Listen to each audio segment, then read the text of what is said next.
നീ ആ നെഗറ്റീവ് എടുത്ത് നശിപ്പിച്ചാലും കൽപ്പന രക്ഷപ്പെടുമെന്ന് വിചാരിക്കണ്ട. ഞാൻ ഊമയല്ലടാ, എനിക്ക് നാവുണ്ട്. നീയും കൽപ്പനയും തമ്മിലുള്ള ബന്ധം ഞാൻ വിജയനെ പറഞ്ഞു വിശ്വസിപ്പിക്കും. പോടാ.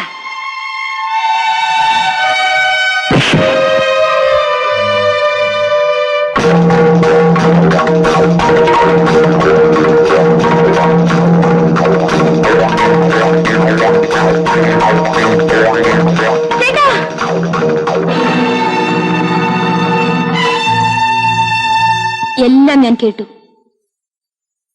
നിങ്ങൾ എങ്ങനെയുള്ള ഫോട്ടോകളാണ് എടുക്കുന്നതെന്ന് ഇപ്പോഴെനിക്ക് മനസ്സിലായി.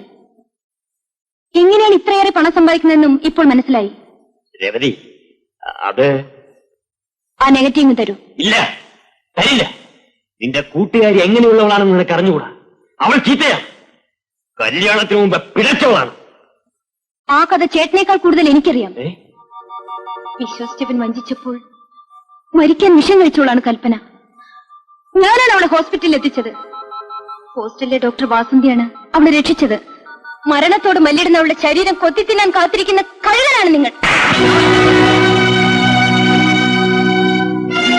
അടിക്കാൻ നിങ്ങൾക്ക് അവകാശമുണ്ട്. എന്നെ കൊന്നോളൂ. എന്നാലും എന്റെ കൂട്ടുകാരുടെ ജീവിതം തകർത്തിട്ട് എന്നെ എന്റെ കുഞ്ഞിനെ നിങ്ങൾ സംരക്ഷിക്കണ്ട. എന്റെ കൺമുൻപിൽ വെച്ച് തന്നെ ആ നെഗറ്റീവ് കത്തിച്ചു കളയണം. ഇനി ഇങ്ങനെയൊന്നും ചെയ്യില്ലെന്ന് നമ്മുടെ കുഞ്ഞിന്റെ തലയിലടിച്ച് സത്യം ചെയ്യണം. സാധ്യമല്ല. തീർച്ചയാണോ? അതേടി.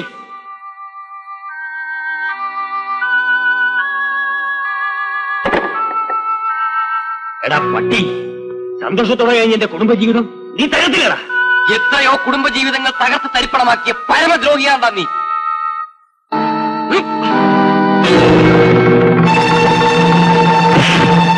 ജീവിക്കുന്നതിനേക്കാൾ മരിക്കുന്നതാ നല്ലത്.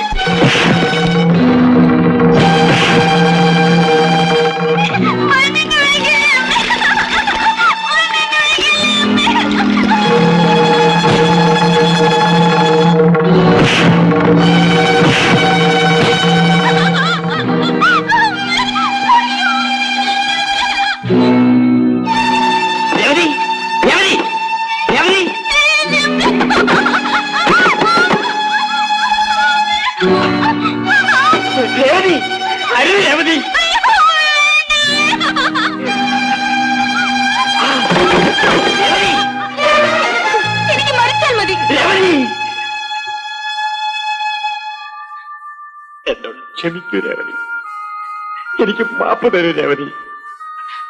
നിന്റെയും കുഞ്ഞിന്റെയും സന്തോഷത്തിന് വേണ്ടിയാണ് ചെയ്യാൻ പാടില്ലാത്തതെല്ലാം ഞാൻ ചെയ്തത്. ഞാനിനി ഒരു തെറ്റും ചെയ്യില്ല രേവതി, ഒരു തെറ്റും ചെയ്യില്ല.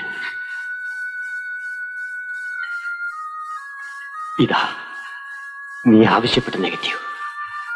നിന്റെ കൺമുന്നിൽ വെച്ച് തന്നെ ഞാനിത് കത്തിച്ചു കളയാം.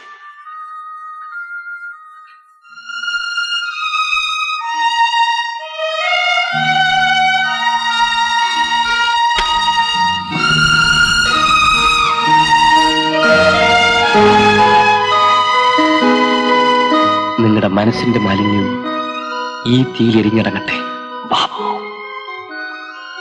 നിർഭാഗ്യവതിയായ ആ സ്ത്രീയുടെ പേടി സ്വപ്നമായിരുന്നു നിങ്ങൾ. എനിക്കൊരപേക്ഷയോ, ഈശ്വരനെ വിചാരിച്ച് അവരുടെ കുടുംബജീവിതം ഇനി ഒരിക്കലും അസ്വസ്ഥമാക്കരുത്.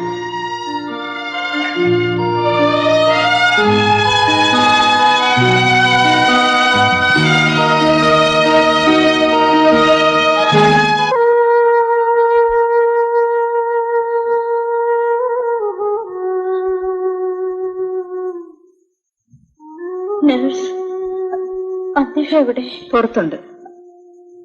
അദ്ദേഹത്തെ ഒന്ന് വിളിക്കൂ. എനിക്ക് അദ്ദേഹത്തെ കാണാൻ. എഴുന്നേക്കല്ലേ, അവിടെ കിടക്കൂ. അയ്യോ, ഒന്നും വലിച്ചെടുക്കരുത്. വേണ്ട വേണ്ട, ഞാൻ മരിച്ചു പോകും. അദ്ദേഹത്തെ വിളിക്കൂ, അദ്ദേഹത്തെ വിളിക്കൂ. സാർ, അവർക്ക് സാറിനെ കാണുമെന്ന് പറയുന്നു. അകത്തേക്ക് ചെല്ലൂ, ഞാൻ ഡോക്ടറെ വിളിച്ചോണ്ട് വരാം. അച്ഛാ,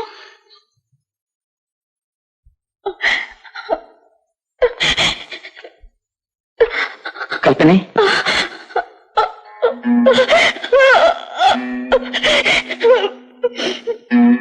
ഇവിടെ ഇരിക്കൂ, എന്റെ അടുത്തിരിക്കൂ. ഞാൻ ഞാൻ നീ സമാധാനമായിരിക്കൂ. എനിക്കെന്ത് സമാധാനം? ഞാനൊന്ന് പറഞ്ഞോട്ടെ, എന്നെ തടസ്സപ്പെടുത്തരുത്. നിങ്ങളോട് മാപ്പ് പറയാൻ എന്നെ അനുവദിക്കണം. ഞാൻ ചെയ്ത തെറ്റ് എന്താണെന്ന് പറഞ്ഞാൽ നിങ്ങളുടെ മനസ്സിൽ എനിക്കിടമുണ്ടാവില്ല. പക്ഷേ എന്തു വന്നാലും ഇനി ഞാനിത് മറച്ചു വെക്കില്ല. കൽപ്പന, എന്താ ഇങ്ങൾക്ക് സംസാരിക്കുന്നത്? ഞാനിനി ജീവിച്ചിരിക്കില്ല. അതുകൊണ്ട് ഞാൻ പറയുന്നത് ദയവായി എന്നെ കേൾക്കണം. നമ്മുടെ കല്യാണത്തിന് മുൻപ് ഞാൻ മറ്റൊരു പുരുഷനുമായി അടുപ്പത്തിലായിരുന്നു. അതെനിക്കറിയാം. എന്ത്? അതെ, നിന്നെ പെണ്ണ് കാണുന്ന ദിവസം നീയും എന്റെ ചേച്ചിയും തമ്മിൽ സംസാരിക്കുന്നത് ഞാൻ കേട്ടു. ഞാൻ കല്യാണം കഴിക്കാൻ പോകുന്ന പെണ്ണ് അബദ്ധത്തിലൊരു തെറ്റ് ചെയ്തോളാണെന്ന് കേട്ടപ്പോ എന്റെ മനസ്സ് അസ്വസ്ഥമായി. പക്ഷെ എന്റെ ചേച്ചി എന്നോട് എല്ലാ കഥകളും പറഞ്ഞു. നിന്നെ ഭാര്യയായി സ്വീകരിക്കാൻ എന്നെ ഉപദേശിച്ചു. നിങ്ങൾ എന്തേ പറയുന്നത്? സത്യം, ഒരു തെറ്റിന്റെ ശിക്ഷ ജീവിതകാലം മുഴുവൻ അനുഭവിക്കേണ്ടി വരിക ക്രൂരമാണെന്ന് എനിക്ക് തോന്നി. അതുകൊണ്ട് ഒരു പുതിയ ജീവിതം നിനക്ക് തരാൻ ഞാൻ തീരുമാനിച്ചു. അങ്ങനെയാണ് ഞാൻ നിന്നെ വിവാഹം ചെയ്തത്. ആദ്യ രാത്രിയിൽ ഞാൻ എന്റെ ഒരു ജീവിത രഹസ്യം നിന്നോട് പറഞ്ഞു ഓർക്കുന്നുണ്ടോ? ഞാൻ ഒരു ടൈപ്പിസ്റ്റുമായി സ്നേഹത്തിലായിരുന്നുവെന്ന്. നിന്റെ തെറ്റ് തുറന്നു പറയാൻ നിനക്ക് ആത്മധൈര്യം ഉണ്ടാവാൻ വേണ്ടി ഞാൻ കെട്ടിച്ചമച്ചു പറഞ്ഞൊരു കഥയായിരുന്നു. പക്ഷെ നിന്റെ തെറ്റ് ഏറ്റു പറയാനുള്ള ധൈര്യവും തന്റെ ഇടവും അന്ന് നിനക്കുണ്ടായില്ല. ചേട്ടാ, നീ ഭർത്താവിനെ വഞ്ചിച്ചവളാണെന്ന് ഓർത്ത് ദുഃഖിക്കരുത്. നിന്റെ ബുദ്ധിമോശം കൊണ്ടുണ്ടായതേ കുഴപ്പങ്ങളൊക്കെ. കഴിഞ്ഞതെല്ലാം മറക്ക്. ചേട്ടാ, സമാധാനമായിരിക്കൂ. എന്റെ മരണം വരെ നീ എന്നോടൊപ്പം ഉണ്ടായിരിക്കും. ഇല്ല, ഇനി ഞാൻ മരിക്കില്ല. എന്റെ ഈശ്വരനാണ് അങ്ങ്. അങ്ങിന്റെ അടുത്തുള്ളപ്പോൾ മരണത്തിന് ഇനി ഒന്നും ചെയ്യാൻ കഴിയില്ല.